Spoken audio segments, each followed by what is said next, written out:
bw'atyo okubanga ate atuuka ewaka yadde ffenna tuli bakoowu naye mukoowu nnyo naye Bobi Wine atuuse esayidi eno. Munnange birungi si birungi, ngenda kubeera nga mbikuyitiratiramu kaawo.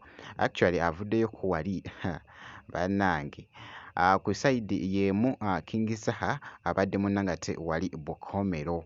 Oh my God, abadde alina munnange ate byakakasa esayidi eno, ate nga mutabani wa Bobi Wine Solomon Kampala munnange abeerayo emitala eri naye nga alowooza munnange ate ku bantu be abali munnange ate e Uganda. Byengenda okubeera nga nkutuusako mu maaso awo kakasa nti osubscribinga kosa ate n'okulayikinga vidiyo. Bampita Geminati, nsinziira ku Geminati Yogi.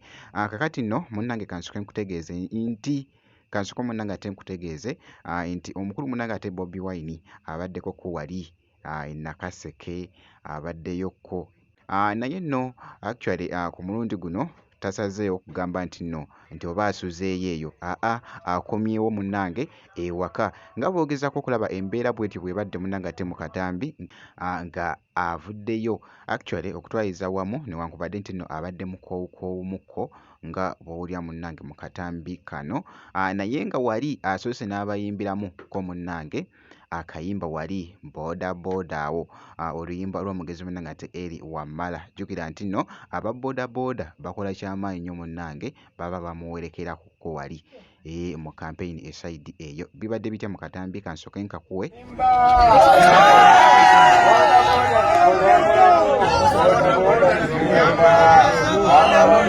boda boda eyamba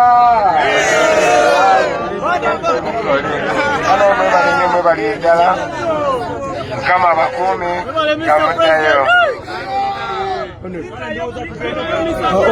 Butereevu President ali safe amaze bw'atyo okubanga ate atuuka ewaka yadde ffenna tuli bakoowu naye mukoowu nnyo naye amaze okubanga atuuka ewaka. Kale musule bulungi baganda bange basebo ne bannyabo, mukama abakuume.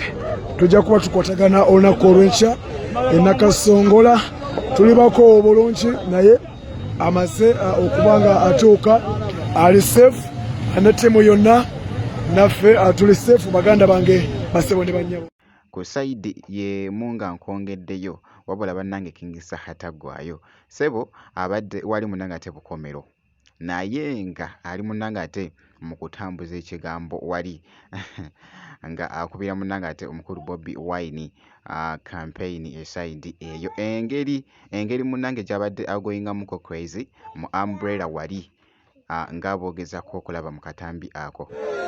Akalu kasembedde olaba umbrella kola ki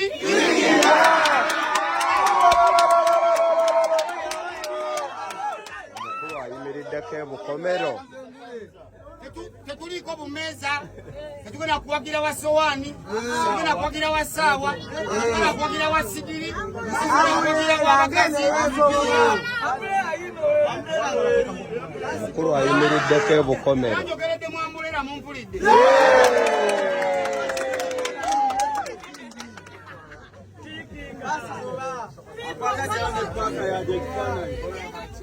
Ku sayidi y'emu kankwongereyoko ku Solomon Kampala nga bwe mbadde nkutegeeza nti nno Solomon Kampala abeerayoko eri munnange ate emitala naye nga alowooza munnange ate ku bantu be abali munnange ate e Uganda.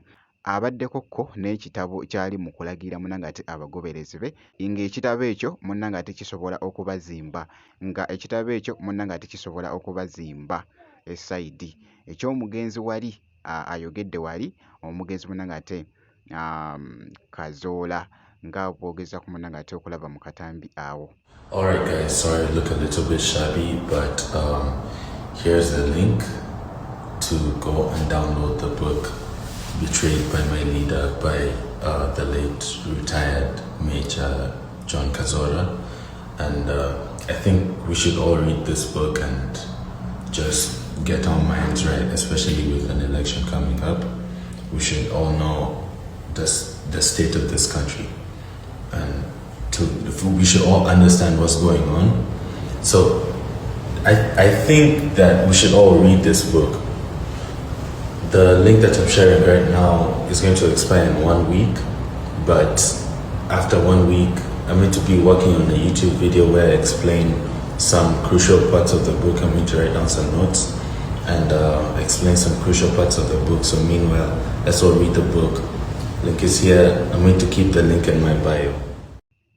Solomon Kampala bw'atyo nno munnangate bw'alabiseeko mutabani wa Bobi Wine nkugambye abeerayo munnangate eri emitala naye nga alowooza munnangate ku bantu be abali munnangate e Uganda bwe nti munnange bwe nkoze kakasa nti osubscribinga ko site n'okulayikinga video